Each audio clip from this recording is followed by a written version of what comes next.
வணக்கம் நண்பர்களே, எல்லாரும் எப்படி இருக்கீங்க? நான் ரொம்ப நல்லா இருக்கேன். இன்னைக்கு வீடியோ வந்து என்னுடைய இந்த 1 மந்த் சேவிங்ஸ் அமௌண்ட் வந்து என்னென்ன பண்ணியிருக்கேன் அப்படின்றத பற்றி தான் பார்க்க போகிறோம்.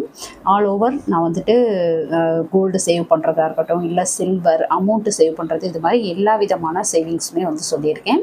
இது வந்து வீட்டுக்கு எனக்கு செலவுக்கு கொடுப்பாங்க இல்லையா, ஒவ்வொரு மந்த்துக்கும். ஸோ அதில் வந்துட்டு என்னால் முடிஞ்ச அளவுக்கு சிக்கனமாக இருந்து சேவ் பண்ணுற அமௌண்ட்டு தான் வந்துட்டு உங்கள்கிட்ட ஷேர் பண்ணியிருக்கேன். மித்தபடி நம்ம வந்து என் ஹஸ்பண்ட்க்கு தெரிஞ்சு நாங்கள் வந்து பண்ணக்கூடிய சேவிங்ஸ் அப்படின்றது இருக்கு இல்லையா, அதில் வந்து இதில் இன்க்ளூட் பண்ணலை நான். ஒவ்வொரு மாதமும் வீட்டுக்கு கொடுக்குறதுல நான் எப்படியெல்லாம் சேவ் பண்ணுறேன் அப்படின்றது தான் உங்கள் கூட வந்து ஷேர் பண்ணிக்கிறேன். இப்போ ஃபஸ்ட்டு வந்து பார்த்திங்கன்னா, இந்தியன் பேங்க்கில் வந்து ஆர்டி ஒன்று வந்து ஓப்பன் பண்ணியிருக்கேன். அது மினிமம் சும்மா ஒரு ₹500 தான் நான் கட்டிகிட்ருக்கேன். இதில் வந்துட்டு பார்த்திங்கன்னா, எந்த அளவுக்கு வந்துட்டு என்னுடைய செலவுகள் வந்து மிச்சப்படுத்துவேனோ அதை வந்து அப்படியே எடுத்து அதில் கட்டிடணும் அப்படின்றது மாதிரி பண்ணிகிட்ருப்பேன். இதுக்காக ஒதுக்கி நான் வந்து பண்ணுறது கிடையாது. இப்போ இது வந்து ஓப்பன் பண்ணியிருக்கேன் அப்படின்றதுனால இதுக்கு வந்து கண்டிப்பாக நம்ம ₹500 போட்டாகணும், மித்த ஏதாவது செலவுகள் வந்து கம்மி பண்ணிக்கணும் அப்படின்றது மாதிரியான ஒரு மைண்ட் செட்டில் தான் நான் வந்து இதை சேவ் பண்ணிகிட்ருக்கேன். போன டிசம்பரில் தான் இது வந்து ஸ்டார்ட் பண்ணேன். சரி, சும்மா அப்படியே ஆரம்பிப்போம், ஒரு ₹500 மிச்சம் இருக்குது, இதில் வந்து சேவ் பண்ணி பார்ப்போம் அப்படின்ட்டு ஃபோன் ஆப் மூலமாக தான் இது வந்து ஓப்பன் பண்ணேன். இது பற்றி நான் டீட்டெயில்டு வீடியோ போட்டிருக்கேன். இப்போ 1 இயருக்கு அப்படின்னு சொல்லிட்டு நான் போட்டப்போ அதுக்கான வட்டி விகிதம் வந்து ரொம்ப கம்மியாக காட்டுச்சு. அதுவே வந்து ஒரு 10 நாள் வந்து கூட வச்சு போட்டப்போ அதுக்கான வட்டி விகிதம் இன்னும் அதிகரித்து காட்டுச்சு. ஸோ அதனால் இந்த ஒரு 10 நாள் அப்படின்றத எக்ஸ்ட்ராவாக வச்சு போட்டிருக்கேன். இது பற்றின டீட்டெயில்டு வீடியோ நான் ஆல்ரெடி போஸ்ட் பண்ணியிருக்கேன். ஏன்னா இது மாதிரி ஒரு ஆர்டி அப்படின்றப்போ இப்போ பேங்க்லாம் ஓப்பன் பண்ணுற ஆர்டியெல்லாம் பார்த்தீங்கன்னா ஒரு 6 மாதத்துலேருந்து, மினிமம் ஒரு 6 மாதத்துலேருந்து நம்ம எப்போ வேணால் க்ளோஸ் பண்ணிக்கலாம். க்ளோஸ் பண்ணிவிட்டு நம்ம அதுக்கான வட்டியோடு சேர்த்து நம்மளுடைய செலவுகளுக்கு வந்து அதை எடுத்துக்க முடியும். இப்போ ஸ்கூல் ஃபீஸ் எல்லாம் வந்து நீங்கள் கட்டணும், இப்போ ஒரு 6 மாதத்துக்கு ஸ்கூல் ஃபீஸ் கட்டணும் அப்படின்றது மாதிரிலாம் பிளான் பண்ணுறீங்க, இல்லை 1 இயருக்கு ஒரு டைம் ஸ்கூல் ஃபீஸ்க்கு வந்து தடுமாறாமல் இருக்கணும் அப்படின்றது மாதிரிலாம் பிளான் பண்ணுறீங்கன்னா இந்த ஆர்டி வந்து ரொம்ப பெஸ்ட்டு. ஏன்னா போஸ்ட் ஆஃபீஸில் போடக்கூடியதெல்லாம் பார்த்திங்கன்னா 5 வருஷம் போடணும். இதுவே இந்த இந்தியன் பேங்க்கு, இல்லை நீங்கள் எந்த பேங்க்கில் வந்துட்டு அக்கௌண்ட் வச்சுருந்தாலும் அங்கே வந்து கேட்டிங்கனாவே சொல்லுவாங்க, இது மாதிரி ஒரு ஆர்டி வந்து ஓப்பன் பண்ணணும், ரெக்கரிங் டெபாசிட்னு சொல்லுவாங்க. அது வந்துட்டு ஓப்பன் பண்ணணும் அப்படின்னு சொன்னோம்னாவே நம்மளுக்கு அதுக்கான இந்த டீட்டெயிலெலாம் கொடுப்பாங்க. ஃபார்ம் ஃபில் பண்ணுறது இது மாதிரிலாம் பண்ணலாம். இல்லை நீங்கள் எந்த பேங்க்கில் அக்கௌண்ட் வச்சுருக்கீங்களோ அந்த பேங்க்குடைய ஃபோன் ஆப் வந்து யூஸ் பண்ணுறீங்க அப்படின்னா அதில் சிம்பிளாக ரொம்ப சுலபமாக வீட்டில் இருந்தபடியே நம்ம வந்து இதில் அக்கௌண்ட் ஓப்பன் பண்ணிக்க முடியும். நம்மளுடைய சேவிங்ஸ் அக்கௌண்ட்லேருந்து இந்த அக்கௌண்ட்டுக்கு அப்படியே பணத்தை மாற்றிக்கிட்டே வரலாம். ஒவ்வொரு மந்த்துக்கும் இதுக்கான அந்த டியூ அமௌண்ட் வந்து போட்டுக்கிட்டே வர்றோம் அப்படின்றப்போ நமக்கு வந்து அது நல்ல ஒரு சேவிங்ஸாக நமக்கு வந்து ரிட்டர்ன் கிடைக்கும். இது ஒரு ₹500 அப்படின்றது நான் சும்மா ஒரு விளையாட்டுத்தனமாக ஆரம்பித்தது தான். இப்போ வந்து கட்டிகிட்ருக்கேன். எனக்கு ஜனவரி மந்த் வந்து முடியுது. ஸோ இதில் ஒரு 7,000 சில்லற ரூபாய் வந்து எனக்கு கிடைக்கும். இது வந்து ஃபைனலாக இப்போ ஏப்ரல் மாதத்துக்கான சேவிங்ஸ் தான் நம்ம வந்து பார்த்துட்ருக்கோம் அப்படின்றதுனால இதை வந்து சொல்லியிருக்கேன். இப்போ 2ஆம் தேதி ஏப்ரல் மாதம் வந்து இதுக்கான டியூ அமௌண்ட் ₹500 வந்து கட்டிட்டேன். ஸோ அது வந்து எனக்கு ஜனவரி மந்த் வந்து முடியுது. ஒவ்வொரு மாதமும் இது வந்து கட்டணும். இதை பற்றின டீட்டெயில்டு வீடியோ நான் ஆல்ரெடி போஸ்ட் பண்ணியிருக்கேன். அதோடைய லிங்க் வந்து டிஸ்கிரிப்ஷனில் கொடுப்பேன், தேவைப்படுறவங்க செக் பண்ணி பாருங்கள். அதுக்கடுத்து பீமா டிஜி சில்வர் அப்படின்றது பீமா இந்த ஜுவல்லரி ஷாப் இருக்குது இல்லையா, அதில் தான் ஓப்பன் பண்ணி நான் வந்து சேவ் பண்ணிகிட்ருக்கேன். டிஜி சில்வர் அப்படின்னு சொல்லிட்டு ஃபோன் ஆப் மூலமாகவே நம்ம வந்து சேவ் பண்ணிக்க முடியும். நமக்கான அந்த வெள்ளி வந்து வாங்கிக்க முடியும். நான் இந்த மந்த்துக்கு இப்போ ஏப்ரல் மந்த்துக்கு பார்த்திங்கன்னா ஒரு 2 கிராம் தான் என்னால் வாங்க முடிஞ்சுது. ஸோ அது வந்து வாங்கியிருக்கேன். அதுவுமே வந்து நான் டைரி போட்டு எழுதிட்டுருக்கேன். எப்பயுமே வந்துட்டு நான் எந்த சேவிங்ஸ் பண்ணாலும் ஃபோனில் வந்து நான் ஸ்டோர் பண்ணுறதோடு நிறுத்திக்க மாட்டேன். நான் தனியாக எனக்கு ஒரு நோட்டு போட்டு, அதுவும் இந்த டைரியெல்லாம் பார்த்திங்கன்னா ரொம்ப வருஷமாக நான் வந்து யூஸ் பண்ணிகிட்ருக்கேன். இதை ஆல்ரெடி உங்கள்கிட்ட காட்டியிருப்பேன்.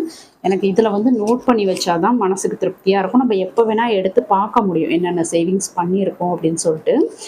இதுலேயுமே வந்து நான் அதுக்கான அந்த சேவிங்ஸ் வந்து ஃபுல்லாகவே வந்து நோட் பண்ணியிருக்கேன். அதையுமே இப்போ உங்கள்கிட்ட காட்டுறேன். இப்போ இதில் பார்த்தீங்கன்னா நான் வந்து என்றைக்கு ஸ்டார்ட் பண்ணியிருக்கேன் அந்த டிஜி சில்வர் அப்படின்றதெல்லாம் வந்து நோட் பண்ணியிருக்கேன். பாருங்கள், 3ஆம் தேதி 2வது மாதம் இந்த இயர் தான் வந்து ஸ்டார்ட் பண்ணேன். என்றைக்கெல்லாம் வந்து விலை குறையுதோ அன்றைக்கெல்லாம் நான் வந்து வாங்கிட்டுருப்பேன் அந்த ஃபோன் ஆப் மூலமாகவே. இப்போ இந்த அளவுக்கு வந்து இப்போ நான் ரெகுலராக வாங்குகிற கடைக்கெல்லாம் பார்த்திங்கன்னா போய் இங்கேருந்து நம்ம கிளம்பி போயிட்டு வாங்குறதுக்குள்ளே போதும்னு ஆகிடும். 2வது 1 கிராம் வாங்குறதுக்காக இவ்வளோ தூரம் கிளம்பி போகணும் அப்படின்றது மாதிரி கொஞ்சம் யோசனையாக இருக்கும். இல்லை நம்ம என்றைக்காவது அங்கே ஒரு வேலையாக போகிறோம், இப்போ பஜாருக்கு ஏதோ ஒரு வேலையாக போகிறோம், அன்னைக்கு வாங்கிட்டு வரலான்னா அன்னைக்குன்னு பார்த்து விலை வந்து ரொம்ப அதிகமாக இருக்கும். இந்த மாதிரி ஒரு சில காரணங்களால் தான் அந்த சில்வர் வந்து ஃபோன் ஆப் மூலமாக வாங்கலாம் அப்படின்னு சொல்லிட்டு இந்த டிஜி சில்வர் வந்து ஓப்பன் பண்ணேன். இது வரைக்கும் பார்த்தீங்கன்னா இந்த மாதிரி கொஞ்சம் கொஞ்சமாக வந்துட்டு வாங்கியிருக்கேன். இப்போ ஏப்ரல் மந்த்துக்குன்னு பார்த்தீங்கன்னா நான் ஒரு 2 டைம் தான் வாங்கியிருக்கேன். ஒவ்வொரு கிராமாக 2 கிராம் வாங்கியிருக்கேன். நான் வாங்குற அன்னைக்கு ரேட் பார்த்தீங்கன்னா ரூ. 250 ஒரு நாள் இருந்துச்சு, ரூ. 265 ஒரு நாள் இருந்துச்சு. இதில் அதிகபட்சமாக ரூ. 280 வரைக்கும் இருக்கும். இந்த இடம்லாம் பார்த்தீங்கன்னா 500 சில்லறன்னு எழுதியிருக்கிறதுல 2 கிராம் வாங்கியிருப்பேன். ஸோ இந்த மாதிரி வாங்கியிருக்கிறப்ப ரேட்டெல்லாம் வந்து கம்மியாகிறப்ப கொஞ்சம் கூட நான் வாங்கிட்டு இருந்திருப்பேன். ஸோ நம்ம என்ன தான் வந்துட்டு ஃபோன் ஆப் மூலமாலாம் சேவ் பண்ணாலும் எனக்கு வந்து எழுதி வச்சுக்கிறது அப்படின்றது ரொம்ப பிடிக்கும். திரும்ப ரெஃபர் பண்ணி பார்க்குறதுக்கு அது நல்லாயிருக்கும் அப்படின்றதுனால கண்டிப்பாக நான் இது மாதிரி வந்து எழுதி வச்சுப்பேன். அடுத்து பார்த்தீங்கன்னா கோல்டு சிட்டு அது வந்து 2 கட்டிக்கிட்டு இருக்கிறேன். இது வந்து நானாக கட்டுறது. என் ஹஸ்பண்டுக்கு தெரியாமல், அதாவது தெரியாமல்னா வீட்டுக்கு கொடுக்குற அமௌண்ட்டில் நான் வந்து கொஞ்சம் மிச்சப்படுத்தி கட்டுற கோல்டு சிட்டு தான் இதெல்லாம். அவங்க வந்து தெரிஞ்சு கட்டுறது அவங்க தனியாக கட்டிப்பாங்க. ஸோ இதெல்லாம் வந்து நான் கட்டிக்கிறது. இப்போ அட்சய சீட்டு வந்து நான் மங்களன் மங்களில் தான் போட்டிருக்கேன். இது வந்து தங்கத்தில் வரவு வைக்கக்கூடிய சீட்டு. ரூ. 1000 சீட்டில் வந்து 2 போட்டிருக்கேன். இது எதுக்காக 2 பிரித்து போட்டிருக்கேன்னா, ஏன்னா என்கிட்ட எப்பயுமே ஒரே டைமில் அமௌண்ட்டு இருக்கும் அப்படின்னும் சொல்ல முடியாது. 2வது என்னைக்கு விலை குறைஞ்சிருக்கோ அன்னைக்கெல்லாம் கட்டுறதுக்கு வந்து எனக்கு ஈஸியாக இருக்கும். இப்போ ஒரு நாளைக்கு வந்து விலை குறைஞ்சிருக்கு அப்படின்னா ஒரு செட்டு கட்டி வச்சுப்பேன். அதுக்கடுத்து இன்னும் கொஞ்சம் குறையுதான்னு வெயிட் பண்ணி பார்த்துட்டுன்ட்டு அன்றைக்கி ஒரு விலை குறைஞ்சதுன்னா அந்த ஒரு 30ஆம் தேதிக்குள்ளே குறையிறப்போ இன்னொரு சீட்டு வந்து கட்டிக்குவேன். ஸோ இது மாதிரி கட்டினது மூலமாக இப்போ 8 மந்த் வந்து கட்டியிருக்கேன். இப்போ ஏப்ரல் மந்தோடு சேர்த்து 8 மந்த்துக்கு வந்து கட்டியிருக்கேன். ஒரு சீட்டில் வந்து 630 மில்லிகிராம் சேர்ந்துருக்கு, இன்னொன்றில் வந்து 641 மில்லிகிராம் சேர்ந்துருக்கு. நான் வந்து இந்த கோல்டு சீட்டு ஸ்டார்ட் பண்ணப்போ ஒரு கிராமுடைய ரேட்டு பார்த்தீங்கன்னா ரூ. 10,765 இருந்துச்சு. ஸோ அந்த டைம்லலாம் கொஞ்சம் கொஞ்சமாக கட்டிக்கவும் எனக்கு இந்த அளவுக்கு வந்து சேவ் ஆகிருக்கு. இந்த அட்சய சீட்டு அப்படின்றத பற்றின டீட்டெயில்டு வீடியோ நான் வந்து ஆல்ரெடி போஸ்ட் பண்ணியிருக்கேன். அதோடைய லிங்க்குமே வந்து உங்களுக்கு 1 by 1 வரிசையாக கொடுக்குறேன். இப்போ இதில் சொல்லியிருக்கக்கூடிய எல்லா ஸ்கீமுமே வந்து உங்களுக்கு டிஸ்கிரிப்ஷனில் பார்த்தீங்கன்னா 1 by 1 வரிசையாக கொடுத்துருக்குறேன். நீங்கள் வந்து செக் பண்ணி பார்த்துக்கோங்க. இப்போ இந்த அட்சய சீட்டு அப்படின்றத பொறுத்த அளவுக்கு நம்ம வந்து செய்கூலி சேதாரம் ஜிஎஸ்டி எல்லாம் இல்லாமல் நம்ம எவ்வளோ கிராம் வந்து சேர்த்துருக்கோமோ அதுக்கு வந்து தங்க நகையாக வாங்கிக்கலாம். ஸோ இது வந்து நான் பல வருஷமாக போட்டுட்ருக்கேன். எப்பயுமே இது வந்து ஸ்டாப் பண்ணவே மாட்டேன். ஒரு சீட்டு முடியுது அப்படின்னாவே அதே மந்த்து இன்னொரு சீட்டுமே ஸ்டார்ட் பண்ணிவிடுவேன். இதுவுமே வந்து ஃபோன் ஆப்லேயே ஸ்டார்ட் பண்ணி நம்ம போய் எடுக்க போகிற அன்னைக்கு கடைக்கு போனால் போதும். ஸோ அது மாதிரி வந்து ஸ்டார்ட் பண்ணி நான் வந்து கட்டிகிட்டு இருக்கிறேன். இந்த மந்த்துக்கு வந்து 2 சீட்டுமே கட்டி முடிச்சிட்டேன். அதாவது இந்த மந்த்து நான் சொல்கிறது ஏப்ரல் மந்த்துக்கு வந்து 2மே கட்டி முடிச்சிட்டேன். அதுக்கடுத்து தங்க மகள் ஸ்கீம் 1 டைம் இன்வெஸ்ட்மெண்ட்டு இதுவுமே வந்து மங்களன் மங்களில் தான் போட்டிருக்கேன். இந்த மந்த்து ஏப்ரல் மந்த்து தான் வந்து ஸ்டார்ட் பண்ணேன். இது வந்து 1 டைமாக நம்ம போடக்கூடியது. என்கிட்ட இருந்த கோல்டு காயினை கொடுத்து நான் போட்டேன். 1 கிராம் 240 மில்லிகிராம் வந்து இருந்துச்சு. இதையுமே வந்து 1 டைம் ஸ்கீமாக நான் வந்து போட்டிருக்கேன். இப்போ இது வந்து ஃபைனலாக நம்ம எடுக்கிறப்ப செய்கூலி சேதாரம் ஜிஎஸ்டி எதுவுமே இல்லாமல் எடுத்துக்கலாம். இதை பற்றின டீட்டெயில்டு வீடியோவும் நான் போட்டிருக்கேன். அதோடைய லிங்க்குமே வந்து கொடுக்குறேன், செக் பண்ணி பார்த்துக்கோங்க. அதுக்கடுத்து மங்களன் மங்களுடைய டிஜி கோல்டு சேவிங்ஸ் அப்படின்றது இந்த ஏப்ரல் மந்த்து தான் ஸ்டார்ட் பண்ணாங்க. அவங்க ஸ்டார்ட் பண்ண விட்டே நானுமே வந்து ஆரம்பிச்சிட்டேன். அதில் வந்து கோல்டு போய் சேவ் பண்ண ஸ்டார்ட் பண்ணிட்டேன். 21ஆம் தேதியிலேருந்து கட்டிகிட்ருக்கேன். இது வரைக்கும் கொஞ்சம் கொஞ்சமாக கட்டி ஒரு ரூ. 600 வந்து கட்டியிருக்கேன். 45 மில்லிகிராம் வந்து எனக்கு சேர்ந்துருக்கு. ஒரு 4 டைம் தான் கட்டியிருக்கேன் இதில் இந்த ஏப்ரல் மந்த்துக்கு. இனிமேட்டுக்கு வந்து விலை குறையிறப்பெல்லாம் கொஞ்சம் கொஞ்சமாக இதில் வந்து சேவ் பண்ணிக்கலாம் அப்படின்றது மாதிரி இருக்கேன். இப்போ இந்த டிஜி கோல்டை பொறுத்த அளவுக்கு என்னென்ன டீட்டெயில்ஸ் இருக்குது, எப்படி ஸ்டார்ட் பண்ணுறது அப்படின்றத பற்றின வீடியோ வந்து நான் போஸ்ட் பண்ணியிருக்கேன். அதையுமே தேவைப்படுறவங்க செக் பண்ணி பாருங்கள். இது வந்து இப்போ நான் சொல்லியிருக்க எல்லாமே வந்துட்டு கம்பல்சரி கிடையாது. நான் வந்து என்ன ஸ்டார்ட் பண்ணியிருக்கேன், நான் வந்து என்ன சேவ் பண்ணிகிட்ருக்கேன் அப்படின்றது வந்து நிறைய பேர் வந்து கேட்குறீங்க, கமெண்ட்டில் கேட்குறீங்க என்ன சேவ் பண்ணுறீங்க அப்படின்னு சொல்லிட்டு. எந்தெந்த ஸ்கீம்லாம் போட்டிருக்கீங்க அப்படின்றத பற்றி கேட்குறதுனால இவ்வளவும் வந்து நான் டீட்டெயில்டாக சொல்லியிருக்கேன். அதுக்கடுத்து பார்த்திங்கன்னா போஸ்ட் ஆஃபீஸில் வந்து ரூ. 5000 இந்த மந்த்து ஏப்ரல் மந்த்துக்கு வந்து போட்டேன். இதுவுமே வந்து உங்களுக்கு நான் வந்துட்டு சொன்னேன் இல்லையா, ஏப்ரல் மாதத்துக்கான மணி சேவிங் சேலஞ்ச் அதன்படி சேவ் பண்ணது தான். அதிலேருந்து கொஞ்சம் எக்ஸ்ட்ராவாக சேவ் பண்ணேன்.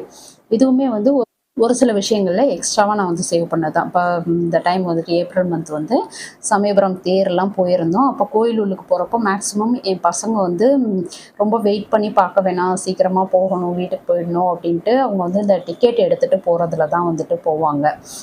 இந்த டைம் வந்துட்டு நான் அதெல்லாம் வேணாம், கொஞ்சம் கூட்டம் கம்மியாக தானே இருக்குது, நம்ம வரிசையில் நின்று போகலாம் அப்படின்றது மாதிரி வெயிட் பண்ணி போய் சாமி கும்பிட்டு வீட்டுக்கு வந்ததுக்கப்புறமேட்டுக்கு இப்போ 4 பேர் போயிருக்கோம் அப்படின்றப்போ ரூ. 400 கண்டிப்பாக டிக்கெட் எடுத்திருந்தா செலவாயிருக்கும்.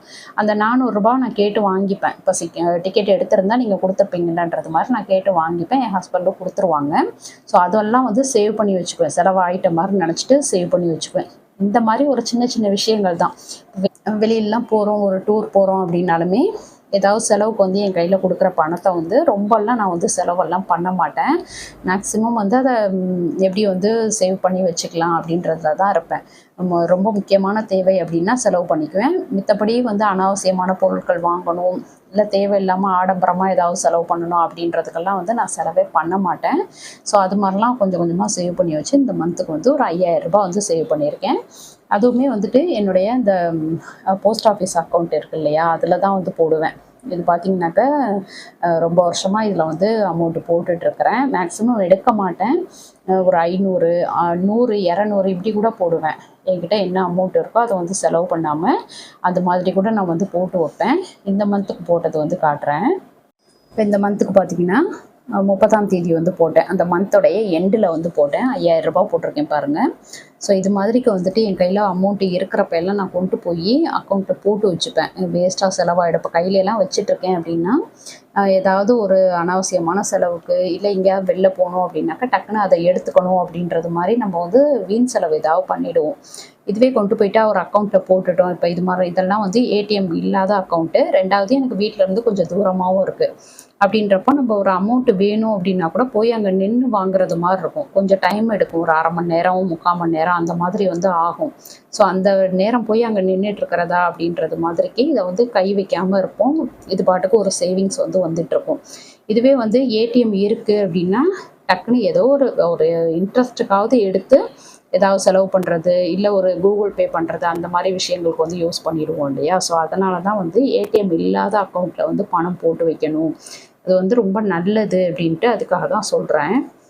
இப்போ மேக்ஸிமம் வந்து இந்த போஸ்ட் ஆஃபீஸ்லாம் போடுறதெல்லாம் பார்த்திங்கன்னா பசங்களுடைய ஃப்யூச்சருக்கு எதுக்காவது ஒரு எஜுகேஷனுக்கோ இல்லை மித்தபடி வேறு எதுக்காவது தேவை அப்படின்றப்போ எடுத்துக்கலாம் அப்படின்றது மாதிரி இதில் வந்து போட்டுட்ருப்பேன். அடுத்து இந்த அக்கௌண்ட்டு பார்த்திங்கன்னா டிடிசிசின்னு சொல்லிட்டு கோஆப்ரேட்டிவ் பேங்க்கு.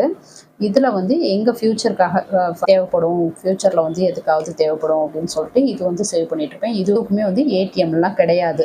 ஜஸ்ட்டு சும்மா அப்படியே வந்து போட்டுட்ருக்கிறது தான், நம்ம போய் போட்டுட்ருக்கிறது தான். இப்போ தான் கொஞ்ச நாளாக வந்து என்னுடைய அக்கௌண்ட்டில் இருந்து இதுக்கு மாற்றிட்டுருக்கேன். ஸோ இது மாதிரிலாம் வந்து ஒரு சின்ன சின்ன சேவிங்ஸ் ரொம்ப அதிகம் போடணுன்ட்டு இல்லை. மாதம் நம்மளால் முடிஞ்ச அளவுக்கு ஒரு 100, 200, 500, 1000 இது மாதிரி ஏதோ ஒன்று வந்து நம்ம சிக்கனமாக இருந்து சேவ் பண்ணி போடுறப்போ பின்னாடி வந்து அது நல்ல ஒரு அமௌண்ட்டாக நமக்கு வந்து இருக்கும். ஃப்யூச்சரில் எதுக்காவது ஒரு விஷயத்துக்கு ஒரு சின்ன சின்ன விஷயத்துக்கு கூட நம்ம யாருக்கிட்டையும் கேட்காம நம்மளுடைய பர்சனலான செலவுகள் வந்து அதில் வந்து பார்த்துக்க முடியும். ஸோ அதுக்காக தான் இதெல்லாம் வந்து டீட்டெயில்டாக சொல்கிறேன். கண்டிப்பாக நீங்களுமே வந்து ஃப்யூச்சருக்கு அப்படின்னு சொல்லிட்டு சேவ் பண்ண ஸ்டார்ட் பண்ணுறீங்கன்னா அக்கௌண்ட்டு வந்து தனியாக அதுக்குன்னு ஓப்பன் பண்ணிக்கோங்க. ஏடிஎம்மெல்லாம் இல்லாமல் கொஞ்சம் தூரமாக இருக்கிறது மாதிரி பார்த்து ஓப்பன் பண்ணிக்கிட்டீங்க அப்படின்றப்போ நம்ம வந்து அடிக்கடி போய் எடுக்காமல் இருப்போம். அந்த பணம் வந்து நல்லாவே சேவ் ஆகும். இப்போ என்னுடைய இந்த மந்த்துக்கான சேவிங்ஸ் வந்து சொல்லியிருக்கேன். ஏப்ரல் மந்த்துக்கான சேவிங்ஸ். உங்களுடைய சேவிங்ஸ் என்ன பண்ணியிருக்கீங்க? அது ஒரு 500 ரூபாவாக இருந்தாலும் சரி, அதை வந்து ஒரு ஹாப்பியாக வந்து சேவ் பண்ணுங்கள். நம்ம பரவாயில்ல, இந்த மாதம் ஒரு 500 ரூபாய் சேவ் பண்ணியிருக்கோம், அடுத்த மாதம் ஒரு 1000 சேவ் பண்ணணும் அப்படின்றது மாதிரி அடுத்தடுத்த கட்டத்துக்கு போகிறதுக்கு இதுதான் நமக்கு வந்து ஈஸியாக இருக்கும். ஸோ கண்டிப்பாக நீங்களுமே நல்ல ஒரு சேவிங்ஸ் வந்து பண்ணணும் அப்படின்றது மாதிரியான மைண்ட் செட் வச்சுட்டு வீண் செலவுகளை வந்து குறைச்சி சேவ் பண்ண ஸ்டார்ட் பண்ணுங்கள். கண்டிப்பாக உங்களாலையுமே முடியும். ஓகே ஃப்ரெண்ட்ஸ், இந்த வீடியோ உங்களுக்கு பிடிச்சிருந்தா லைக் பண்ணிக்கோங்க. உங்கள் ஃப்ரெண்ட்ஸ்க்கும் ஷேர் பண்ணுங்கள். நம்ம திருச்சி தமிழ் யூடியூப் சேனலில் கண்டிப்பாக சப்ஸ்கிரைப் பண்ணிட்டு பாருங்கள். தேங்க்யூ.